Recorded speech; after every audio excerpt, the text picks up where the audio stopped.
turnover by the nature of being in college. You're only there 4 years. And I wonder sometimes if the young kids that come in, they realize the history and what you mean to that organization, and if you could be a resource, obviously. Well, our coaches, Paul was a assistant for me twice here. Mm-hmm. A number of the staff that he has hired played for me and played here, so they know our culture. They know our plan for success here. They know what the program was built on, and they haven't strayed far away. You know, we obviously this is a football conversation that we'll have, but let me take you to basketball, because in your role now as athletic director, it's far-reaching. It's not just what's happening on the gridiron; it's also what's happening on the hard court. You had Bo Ryan step down kind of at the beginning of the year last year, and had to, Greg Gard stepped in interim, and now he's there long term.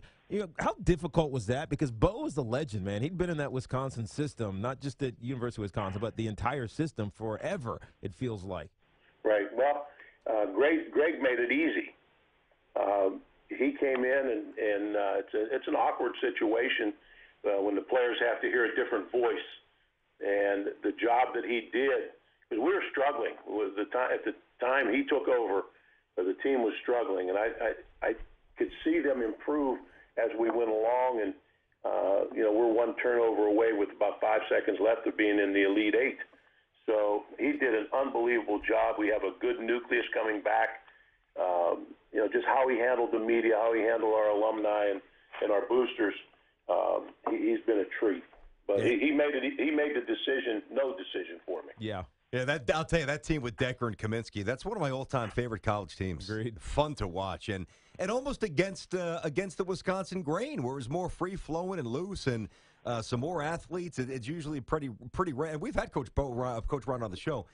Usually pretty regimented, a real system, but it seemed like that was a different Wisconsin team. They were fun. Yeah, I agree with you. I think he gave them their reign, a little more reign, to take advantage of their abilities. There you go. Barry Alvarez with us, and Coach Alvarez, he's always going to be a coach, but he's the AD now, and he's got a lot of good program he's looking over for the Badgers.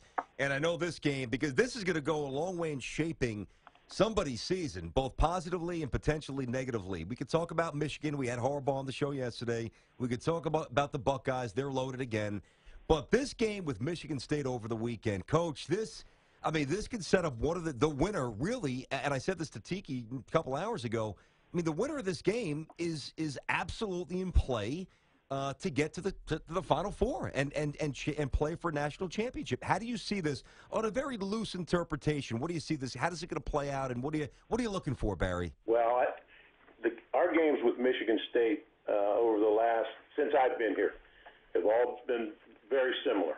We both play a similar style, both very physical. We're not going to get cute. They're not going to get cute.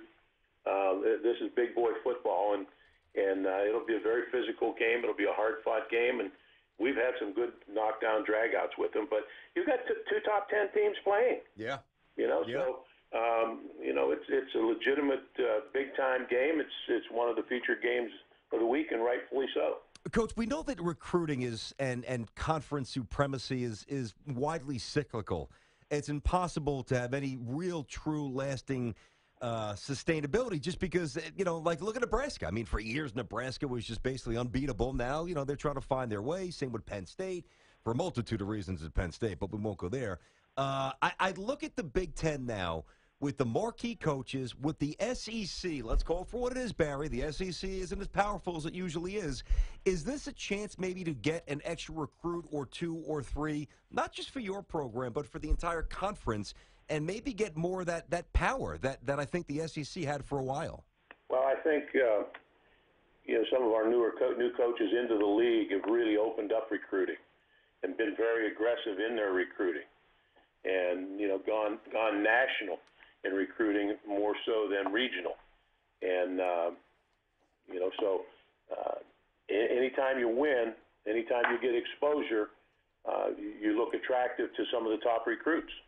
And so that bodes well for our league. Right now, I think we have 4 teams that are sitting in the top 10 in the country. You do, but it seems faster. And I know this may have been an antiquated summation of the conference for a while, But from my seat, just as a fan, forget about being a broadcaster, Barry, for a while the Big Ten got a little lame. It got slow. It got boring. I feel like there's speed in the conference that really hasn't been there for a while. Well, I think people equate the Big Ten with Woody Hayes. If you think of Wisconsin, you think of Tiki's old running mate, Ron Dane, carrying the ball 40 times. Yeah. And that's not our league. Our league really has changed years ago, where the majority of the people in the league will spread you out and throw it around. And Ohio State making that move is a prime example. Now, Michigan State, and Wisconsin are going to run. We're going to run a pro offense. They may think it's a different style. It's a very physical style, but it's still balanced. Our ideal game is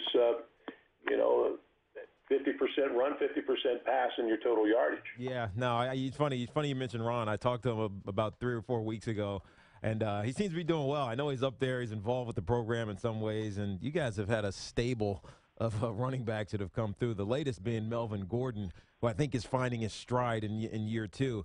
BT mentioned the recruiting. I guess a great way to get on top of recruiting is to get tight with high school coaches. And the mostvaluablecoach.com is a way that you all are partnering with U.S. Cellular to identify the most valuable coaches on the high school level. Tell us a little bit about it, Coach. Right.